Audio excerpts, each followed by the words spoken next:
खुलुमबाय रायजोफोर आं बे समाव मोनसे सुंद' आपडेट लानानै फैलायबाय मानगोनां दिपेन बर' बिथांनि अडिअ कल रेकर्ड भाइरेल जानायखौ लानानै मैयानि सानाव कास्टम बसुमतारी खौरांगिरिनि सिगाङाव माखासे गोख्रों बिबुंथि होनायखौ मैयानि सानावहाय नुनो मोननाय जादों। नोंथांमोना गोबाङानो नुखाबाय जानो हागौ, जायफ्रा नुखाबाय नोंथांमोना नायाब्लाबो जागोन आरो जायफ्रा नुवाखै नोंथांमोना बे भिडिअखौ जोबजासिम नायनानै ला, अब्लाना गासैबो बाथ्राखौ नोंथांमोना आबुङैनो मोनथिनानै लानो हागोन। रायजोफोर मैयानि सानाव कास्टम बसुमतारी बिथाङा खौरांगिरिनि सिगाङाव मा गोख्रों बिबुंथि होआमोन नोंथांमोना बिथांनि सुंद' बिबुंथि होनाय भिडिअ क्लिप्सखौ जोबजासिम नायनानै लादो। खुलुमबाय, आं मुस्रि कास्टम बसुमतारी। आथिखालाव दुलाराय बर' फरायसा आफादनि आफादगिरि दिपेन बर'आ मैखोम बिथांजों जे सावरायनाय जे भाइरेल बेखौ सबबो नुदों, आंबो नुदों।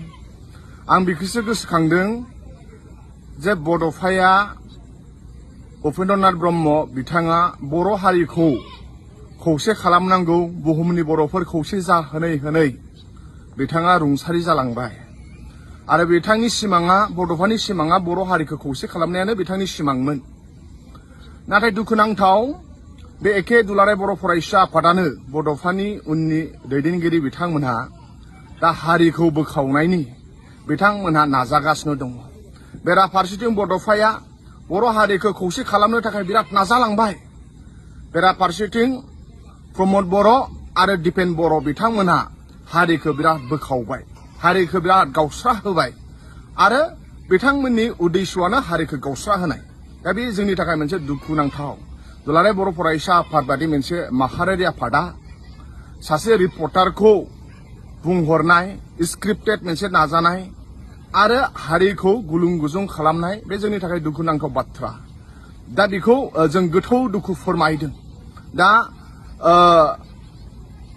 बड'लेण्ड रादाबनि संबिधान बेरेखा खामानि मावनाय बादि मैखोमा साजा मोनबाय। दुलाराय बर' फरायसा आफादनि संबिधाननि बेबो मोनसे बेरेखा हाबाफारि। दुलाराय बर' फरायसा आफादनि संबिधाना बर' हारिखौ खौसे खालामनाय, बर' हारिनि थाखाय खामानि मावनाय। नाथाय बर' हारिखौ बोखावनो नाजानाय, बिनि दायनिगिरिया मा जागोन? हारिखौ बोखावग्राखौ हारिनि सुथुर होनो, हारिखौ बोखावग्राखौ हारिनि गाद्दार होनो। दा हारिखौ बोखावग्रा, हारिखौ गावस्रा होनो नाजानाय, हारिजों हारि थुनजुलायनायखौ दुलाराय बर' फरायसा आफादा मा थांखि लागोन? आरो बेराफारसेथिं जोङो बर' हारिया दिनै बुजिनो नांगोन, बर' हारिखौ खौसे खालामनोसो नाजानो नांगौमोन माहारि आफादनि दैदेनगिरिफ्रा।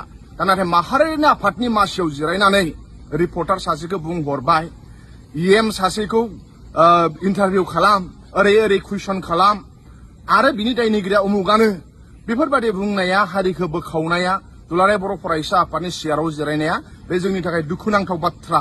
आरो हयथ' बड'फाया गोजौनिफ्राय दुखु मोनदों खोमा जे गावनि उननि दैदेनगिरिया एखे मासियाव जिरायनानै बेफोरबायदि हाबाफारि लानायखौ। ओंखायनो दा हारिखौ बोखावग्राखौ दुलाराय बर' फरायसा आफादा मा होनो, बे आंनि सोंथि। आरो हारिखौ गावस्रा होनो नागिरनायखौ दुलाराय बर' फरायसा आफादा मा साजा होगोन? आरो बेराफारसेथिं जों बर' रायजो राजाया बुजिनो नांगोन, माहारियारि आफादनि मासियाव जिरायनानै हारिखौ गावस्रा होनो नाजानाया बे आंनि फारसे, आंनि कास्टम बसुमतारी जानानै बे आंनि साननाय। आं बेखौसो जास्ट फोरमायदों, आंनि साननायखौ आं कास्टम बसुमतारीनि जानानै। दा ओंखायनो बेराफारसेथिं दुलाराय बर' फरायसा आफादनि आफादगिरिया UPPL सरकारनि EM रन्जित फेरेंगा बिथाङा मा बुंनो नांगौ, मा बुंनो नाङा, बिथांखौ मा कुइसन सोंनांगौ, मा कुइसन सोंनाङा, बेखौ सोर बियो, मानो फोरमायहरनो नांगौ? जोंथ' दा बिदिसो सानबाय, फेरेंगा बिथाङा जि बुंनाय आरो UPPLनिनो EM राकेश ब्रह्मआ नानांथा खोथा, बायदिसिना खोनासंथावै खोथा, गाज्रि खोथाफोरखौबो दुलाराय बर' फरायसा आफादनि मानगोनां आफादगिरि दिपेन बर'आनो फोरमायहरो नामा? बे जोंनि गेजेराव गोलाव आरो मोनसे सोंथि सोंनानै थाबाय। दा ओंखायनो हारिखौ बोखावग्राखौ गाद्दार, हारिनि गाद्दार होनाय जायो। बेखौ हारिया थांखि लागोन, हारिया सानगोन। बे आंनि फारसेसो सानलायनाय। दा ओंखायनो आं गोथौ दुखु मोनदों। दुलाराय बर' फरायसा आफादनि सानसे समाव जोंबो मावथिमोन। आंनिफ्राय फारसेनिफ्राय आं बिदि गोथौ दुखु मोनदों। हारिखौ बोखावनो थाखाय दुलाराय बर' फरायसा आफादनि आफादगिरियानो बेबादि मोनसे रल लानाय बेबादि मोनसे इन्स्टिगेट खालामनायखौ